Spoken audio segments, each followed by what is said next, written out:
96.64%. Bismillahirrahmanirrahim.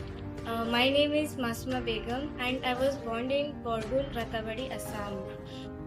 My father was a driver in Karnataka.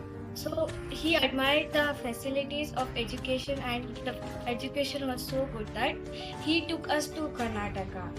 And he done all his best to make us educate and we done our education and I passed SSLC. My SSLC result was 604 out of 625. In that I got 96.64% as he said. My father, he didn't study more but his aim was very big.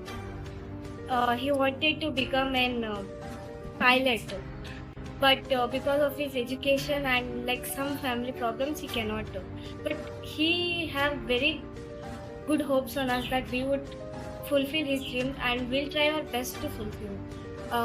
In back of my education, my parents, they gave a very big hand in my achievements. আসসালামু আলাইকুম। আমি আমার নাম করিম হোসেন। আমি পেশায় ড্রাইভারি কাজ করি। আমি রাতাবাড়ি বড়গুল আমার বাড়ি করিমগঞ্জ ডিস্ট্রিক্ট। আজকেও রেজাল্ট হয়েছে আমার মেয়ে মাসুমা বেগম। আজকে রেজাল্ট হয়েছে, রেজাল্টটা একটু ভালো হয়েছে। আমি আমার তখনও ইয়ে আসলো না আর কি, কল্পনা আসলো না যে আমার মেয়ে যেন কত ভালো একটা রেজাল্ট করবো। আজ আমি পুরো মানে খুবই বেশি খুশি আর কি যে আমার মেয়ে 625 মার্ক টোটাল এখানে বেঙ্গলোর থাকে আর কি HSLC। তো 625-এর মাঝে 660 মার্ক এটা পাইছেন আমার মেয়ে। সব পেপারও A+। তো আমি দেখি মানে পার্সেন্টেজ হিসাব করলে 96.64% আজকে আমি খুবই খুশি। আর আপনারাও সবাই আমার মেয়ের লাগি দোয়া করবা, আমার মেয়েটা যেন ভবিষ্যতে তাই উজ্জ্বল ভবিষ্যৎ হয় আর কোনো একটা ভালো কাজে লাগতে পারে। আমার জীবনে আমি বড় স্ট্রাগল করছি, বড় কষ্ট করছি।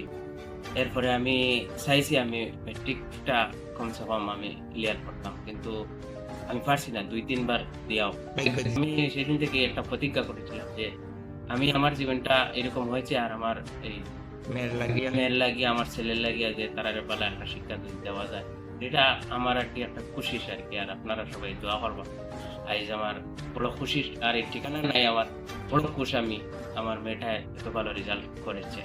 আপনারা দোয়া করবো আমার মেয়ের লাগিয়া, ভবিষ্যতে যেন আমার ছেলেও বা মেয়েও তারা ভালো আরো ভালো রেজাল্ট করতে পারে। আমার এই বরাকবালি আসামের আমার এই করিমগঞ্জ ডিস্ট্রিক্টের রাতাবাড়ি এখান থেকে গিয়ে আমার ওরা যদি ভালো কোনো অফিসার হয়, কোনো উচ্চশিক্ষায় শিক্ষিত হয়, আমরা সবাই গর্বিত।